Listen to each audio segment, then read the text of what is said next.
importantes quando dá problema.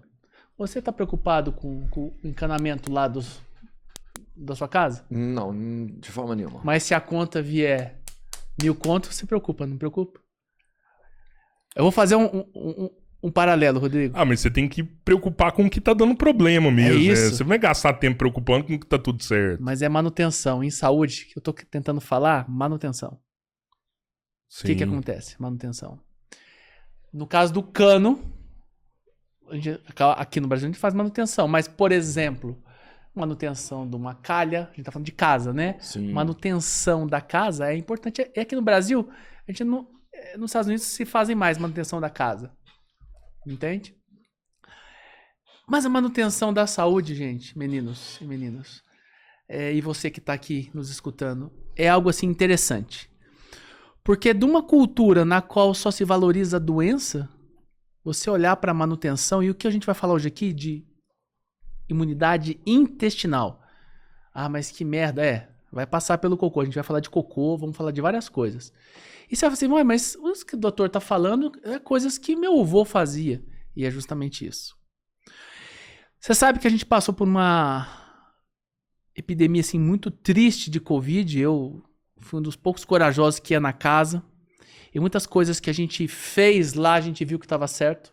Você sabia que eu comparei muito a Covid com os médicos que estavam em San Diego, mas principalmente Los Angeles.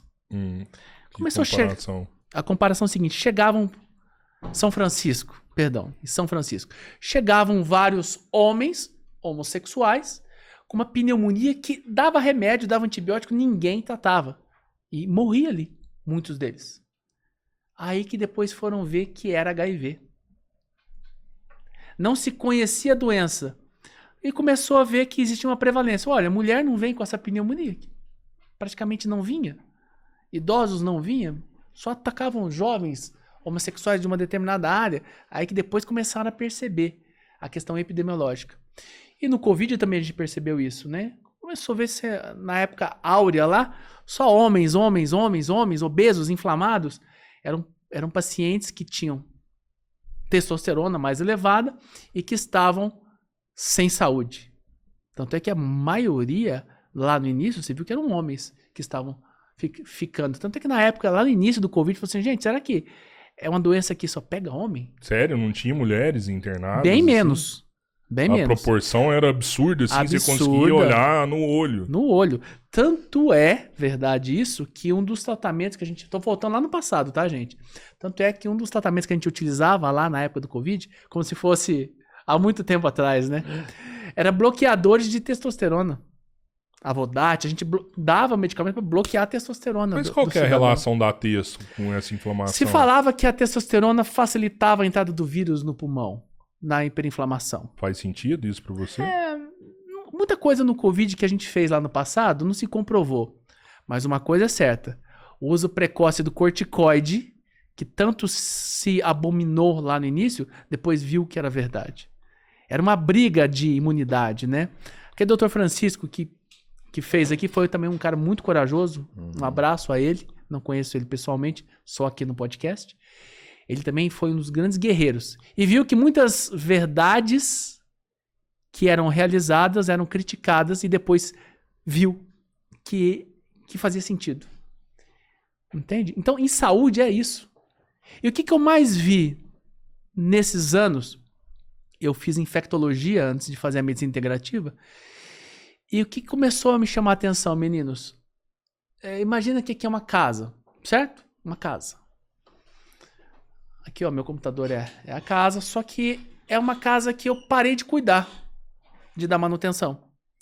E o alarme estragou, a cerca elétrica nunca funcionou, o cachorro tá doente, o cadeado e a fechadura não funcionam. Então, o que acontece?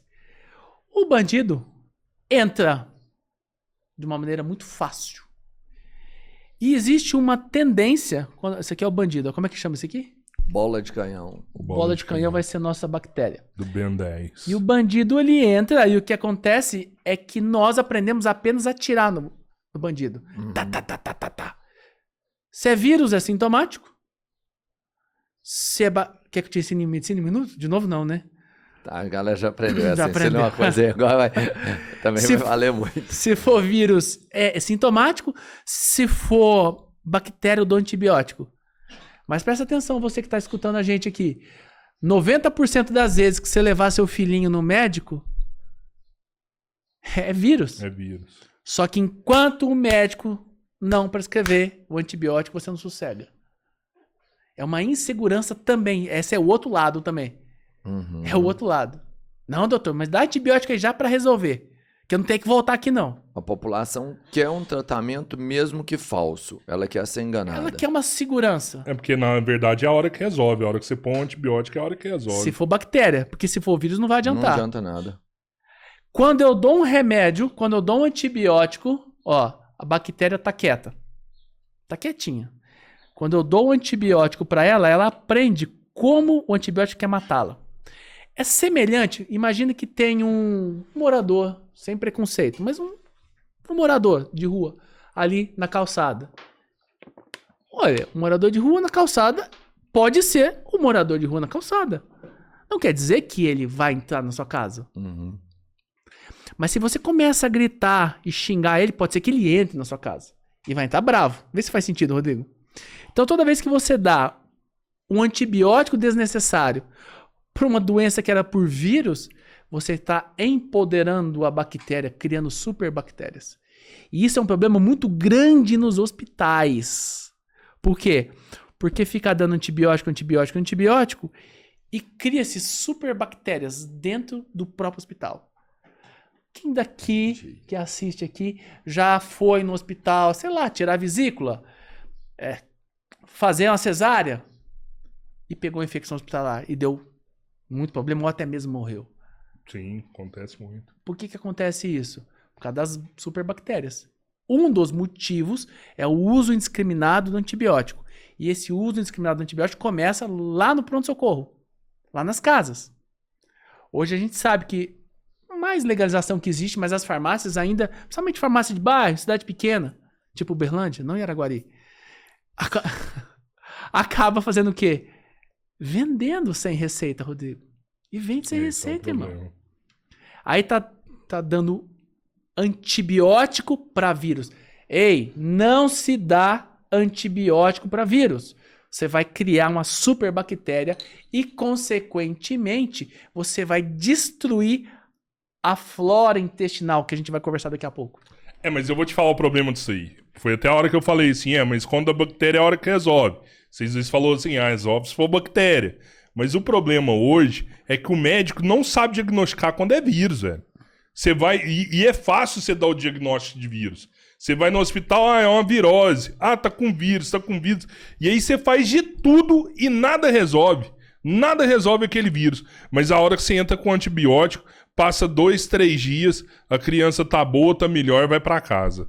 Ou seja, era uma bactéria. O médico não consegue diagnosticar quando é vírus. Isso é um problema. Isso é fato. Mas é fato, exames, calma. não. É fato, isso, tem exames, calma. Você tá com bola de cristal hoje, meu querido? Não, e eu sei, inclusive eu sei que o não problema, tem sabe remédio que é? pra vírus, não tem. Mas não, se engana. Só que o problema Tem é que remédio pra vírus? tem painel que detecta 24 vírus que te entrega em poucas horas. O problema, eu tenho um amigo policial que ele fala o seguinte: doutor, se não tem cascalho, não vai. Ele tá certo.